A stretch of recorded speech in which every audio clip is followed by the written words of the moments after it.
Wara li l-poplu qarbel il-budget tal-2019 u l-unions u l-imsieħba soċjali wkoll qalu tagħhom dwar il-pjani tal-gvern għas-sena d-dieħla, il-Prim Ministru Joseph Muscat mar barra l-pajjiż biex iġib aktar investiment lejn pajjiżna.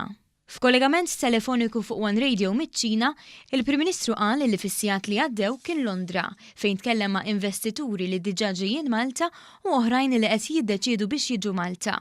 Ħidma li se tissokta fiċ-Ċina wkoll.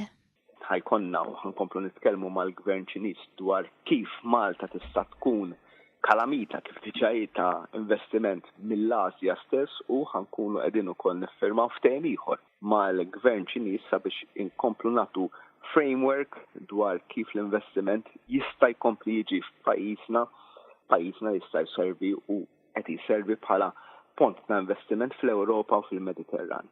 Mistoqsi dwar id-diskorsi tiegħu tal-kap tal-Oppożizzjoni aktar kmieni din il-ġimgħa, il-Prim Ministru qal li jemmen li huma l-familji u n-negozji li għandhom jirriflettu dwar il-viżjonijiet differenti ħafna li esprimew iż-żewġ mexxejja tal-partiti politiċi fil-Parlament. Jien nemmen il-poplu Malti Wawċi għandu bżonn min ikompli jagħmillu l-fiduċja biex nimxu l-qudiem. Il-Prim Ministru fakkar li permezz tal-ġid li qed jinħoloq 16,000 familja se jgawdu minn żieda fi Children's Allowance, 200,000 ħaddiem se jerġgħu jieħdu ċekk bir-rifużjoni tat-taxxa u 92,000 anzjan u anzjana se jieħdu żieda fil-pensjoni.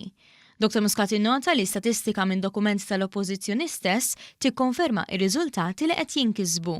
B'dat dokument tal-Oppożizzjoni jirriżulta ċaru tont li naqas il-faqar li żieda fl-għoli tal-ħajja matul il-leġislaturi ta' dan il-gvern kienet inqas li żieda tal-għoli tal-ħajja fil-leġislaturi tal-gvern ta' qabel u li n-numri ta' barranin li jaslu f'pajjiżna huwa sew inqas mill-numri li qed jikkwota l-Oppożizzjoni. Il-Prim Ministru tkellem dwar il-bidla kulturali li qed issir fejn jidħol l-iskart u nota b'sodisfazzjon il-kampanja ta' edukazzjoni li qed issir. Għalija huwa suġġett importantissimu.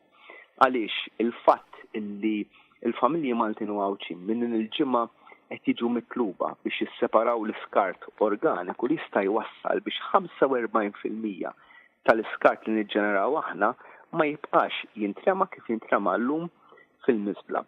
Dr. Muscat tkellem ukoll dwar kif Malta qed tingħata pubbliċità f'setturi ġodda, fosthom dak tal-blockchain.